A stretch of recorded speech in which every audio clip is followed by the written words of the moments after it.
Hi everyone, my name is Bonnie Liu and today I will be presenting a video about binary search. So let's say we have a problem where we're given a sorted list of student IDs in ascending order, and our goal is to find a student with ID 151787. So your initial approach might be to start off at the 0th index and going one by one through each element of the array and checking if it's 151787. So for example, you might think, oh, 132497. That does not equal 151787. So we add one to the index and move on. Then we check 138560. That does not equal 151787. So we add one to the index and move on. And you would keep doing this until you get to 151787, you check, yes, this is indeed 151787, our desired target number, and then you would return 6, which is the index. So this approach works, but obviously in real life situations we might have tens of thousands of students at a university.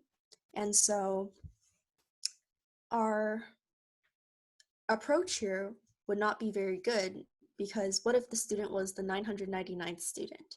Then it would take a long time for us to get to that number, and that's not very efficient. So one clever approach here is, because we know that this is a sorted list, we can actually divide in half and keep narrowing down our search space in that manner.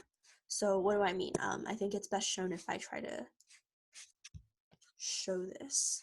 Okay, so let's walk through this example.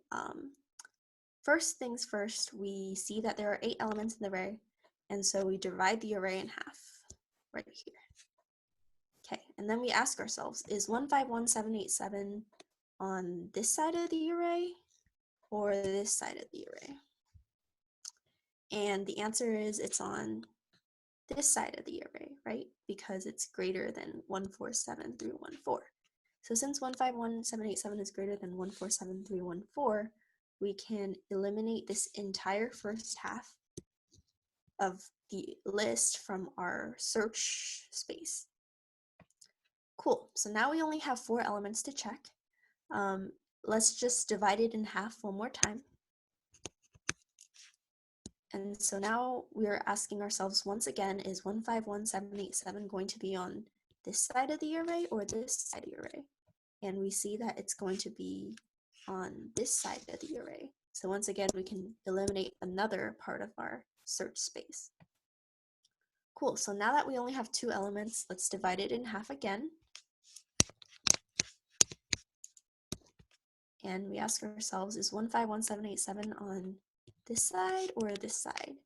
And since 151787 is the only element inside this 6, after we eliminate this 7th index, we can say that we found our student with the ID 151787. And so that's how binary search in general works. The more exact definition of binary search is that it is an efficient algorithm for finding an item from a sorted list of items. So I highlighted sorted multiple times because that's very important. You cannot use binary search if the array is not sorted. And the general approach is to repeatedly divide the list in half until the desired element is reached. And so you might be wondering what the time complexity of this is. And the answer to that is that it is O of log base 2 n, where n is the number of elements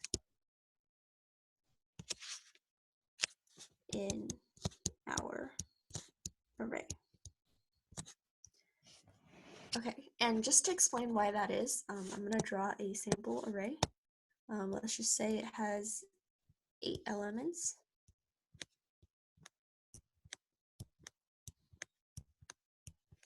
Okay, so this is our 8 element array, and if we divide it in half once,